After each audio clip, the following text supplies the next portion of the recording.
Welcome to Unbound, the podcast with Beth Curry, author, storyteller, and survivor.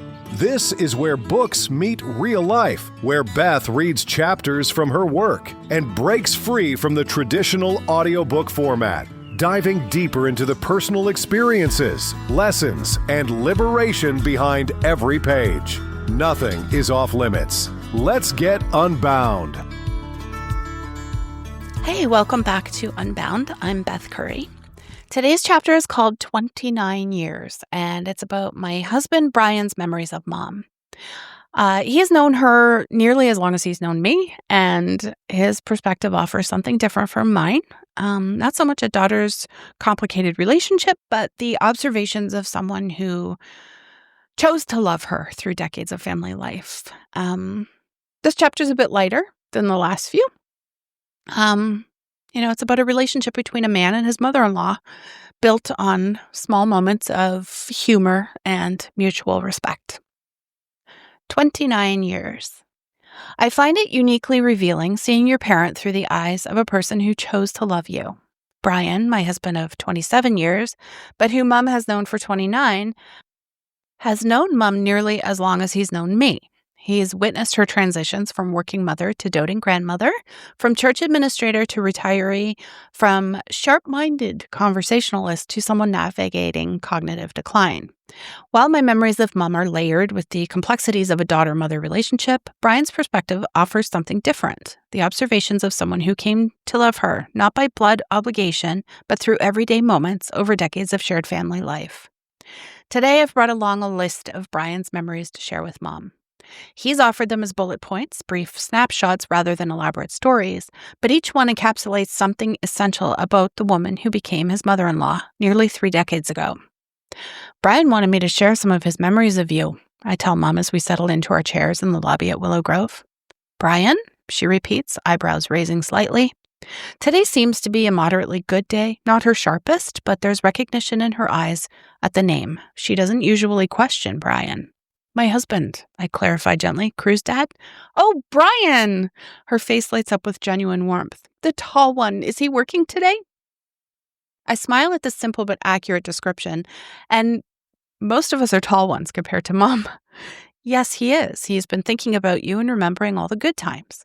She settles back in her chair, pleased with this prospect. He's a good boy. I don't correct her choice of boy for a man now in his 50s. In her mind, we're all forever younger versions of ourselves.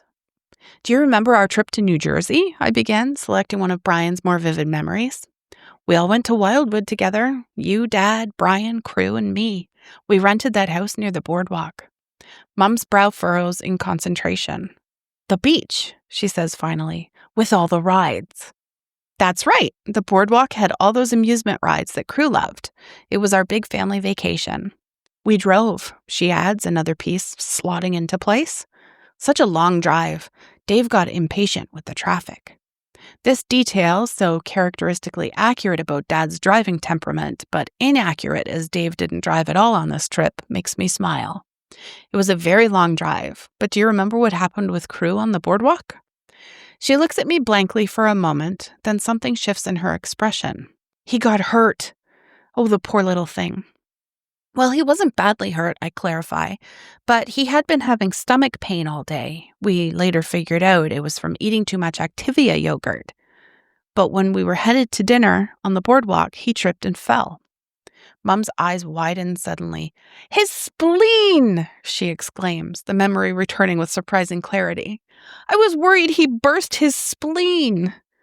I can't help laughing, remembering Brian's recounting of Mom's medical diagnosis delivered with absolute conviction, despite having no medical training whatsoever.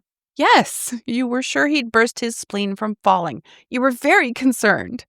Well, it happens, she said defensively with a hint of a smile. Children's spleens are very delicate. Are they, Mom? I ask, amused. I'm sure I read that somewhere, she replies with the same breezy confidence that has characterized so many of her more creative pronouncements over the years. Brian had always appreciated this quality in Mom, her absolute certainty about things that might be completely unfounded, delivered not with arrogance but with an innocent conviction that was somehow endearing rather than frustrating. It was part of what he called downy drama that made family gatherings anything but boring. Brian also remembers some of your more interesting choices over the years, I carefully continued, watching her reaction.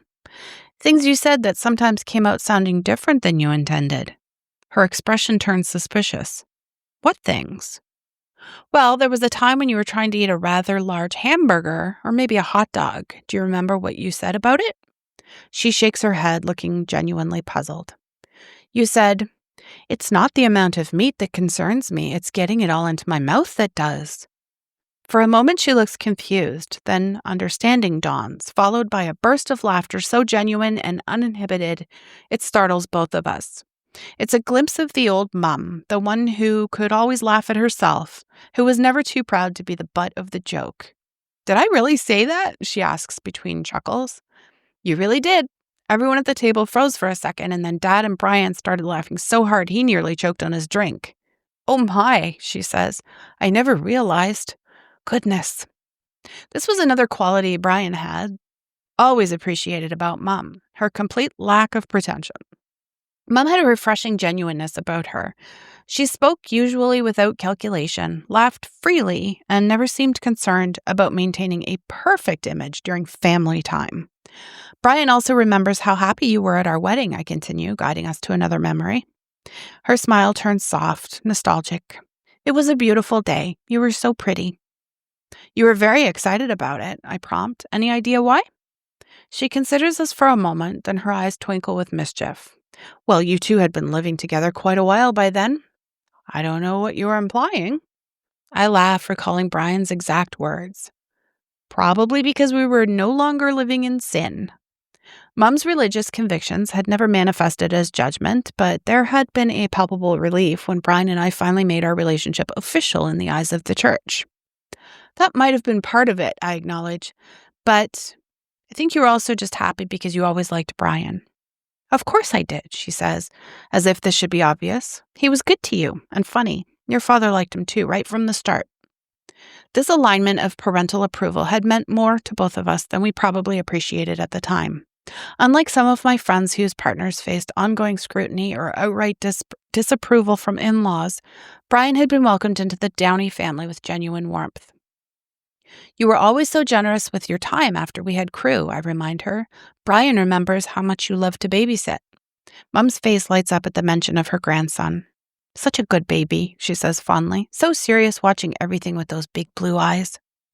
"You used to come over and watch him so Brian and I could have date nights. Do you remember that?" She nods slowly. "He had those little books with the animals, the touch and feel ones. He liked the fuzzy duck page." This specific detail surprises me. How strange that she can recall the exact page of a baby book from nearly 20 years ago. The mechanisms of memory loss remain mysterious, following no logical pattern I can discern. "You also helped so much when he was sick," I add. "That's what grandmothers do," she says simply, as if no other response would make sense. And that was Mum. Her approach to care never had a hint of martyrdom about it.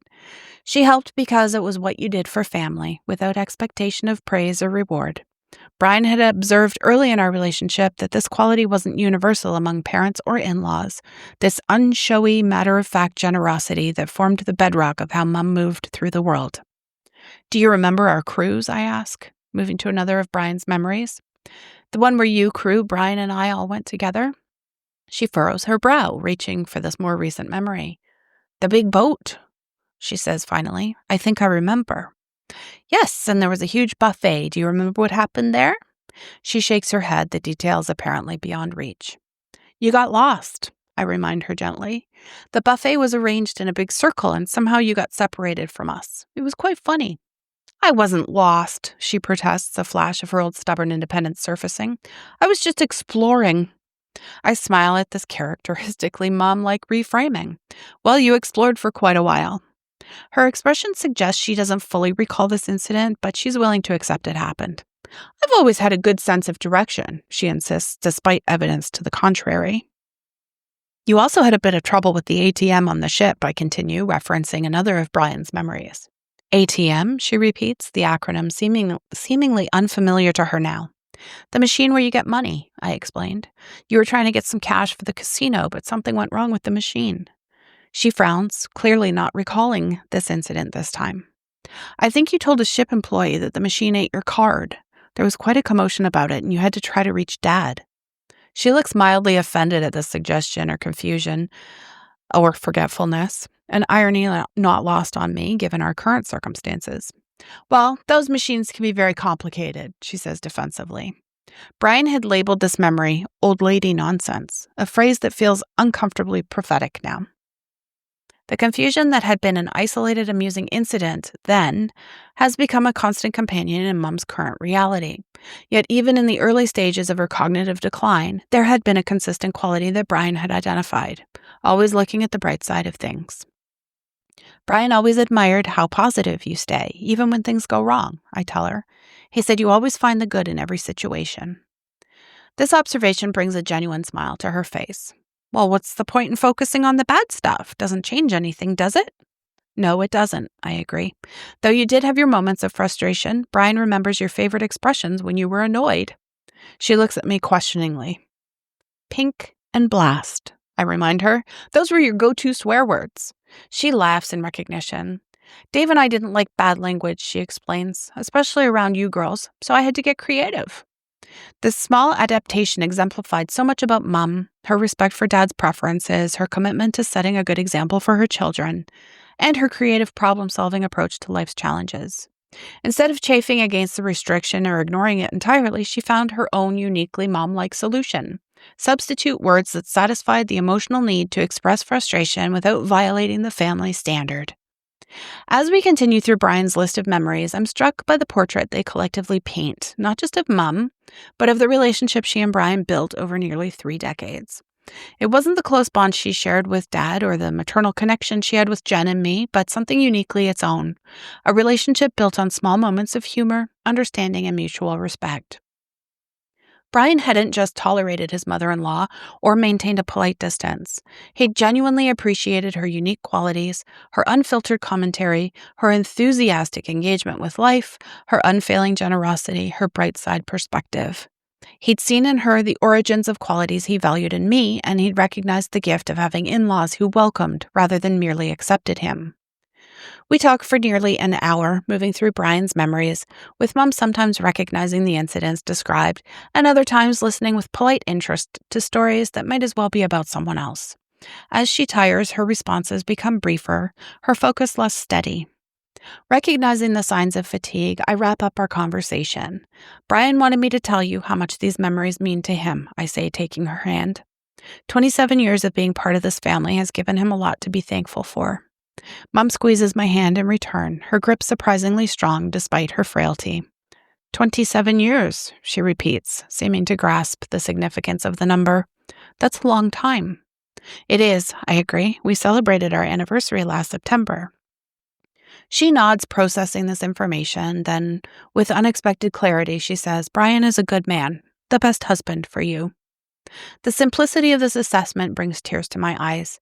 Even through the clouds, she recognizes what matters most.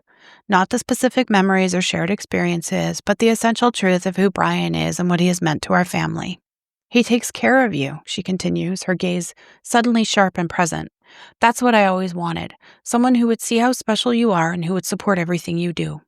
He does, Mum, I assure her, voice thick with emotion, and he takes very good care of you, too. And he makes you laugh, she adds. That's important. Dave made me laugh every day.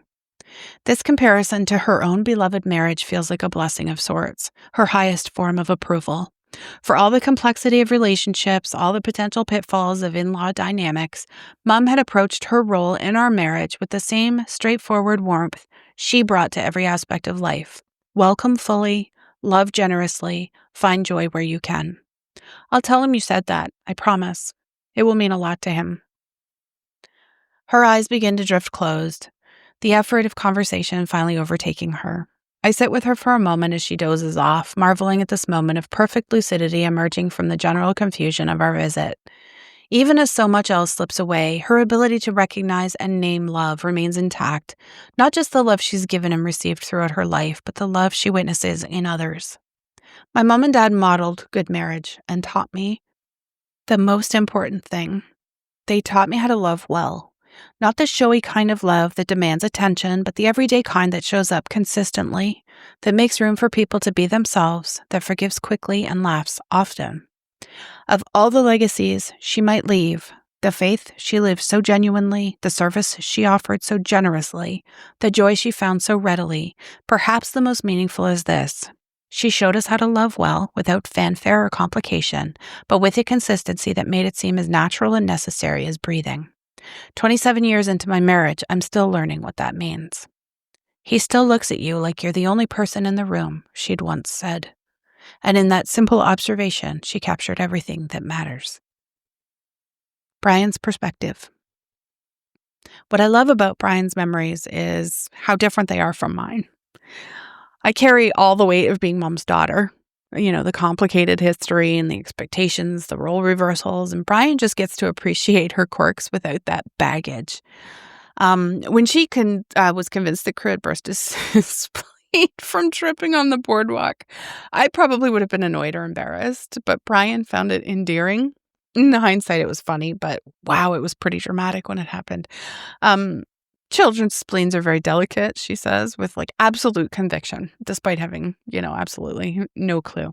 That quality, the uncertainty about things that might be completely unfounded, the downy drama, as Brian coined it, too many years ago, that made family gatherings interesting, He appreciated what I sometimes would struggle with.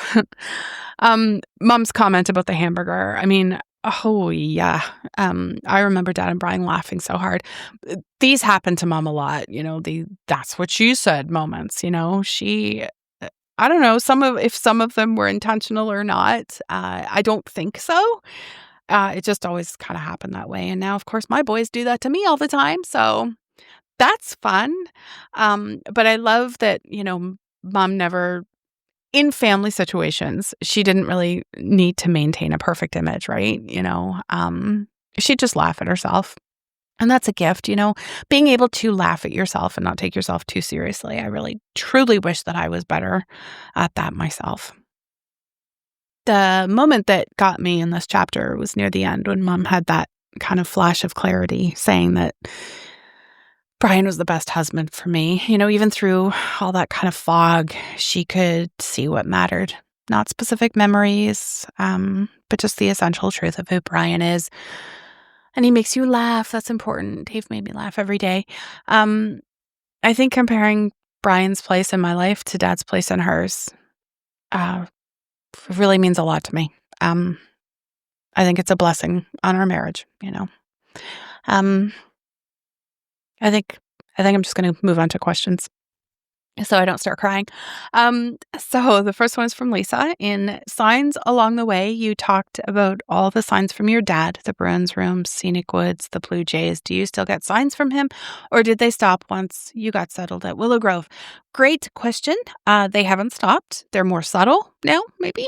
And I'm not as desperately looking for them, but they still come, and they come when I ask for them too. Blue Jays still show up, meaningful moments. If I'm having a particularly hard day and a rabbit shows up in my yard, or just when I think about Dad, there will be some really super clear sign that kind of shows up somewhere. Just last week, I was kind of struggling with something, and I found a forget-me-not growing in my garden. It's been cold here. It's almost November. It's been cold, and this forget-me-not just popped up in my garden. And, I don't know, maybe that's normal. I've never really seen them growing in a garden at this time of year, but, that's what happened. And I think the signs are always there. We just have to kind of stay open to seeing them.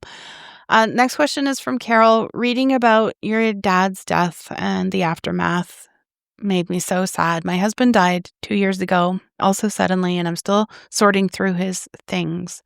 The line about literal trash with immense meaning but nowhere to go. That's exactly it. Thank you for naming something I couldn't find words for. This is common. I'm finding a lot of people say, you have named something I couldn't find words for.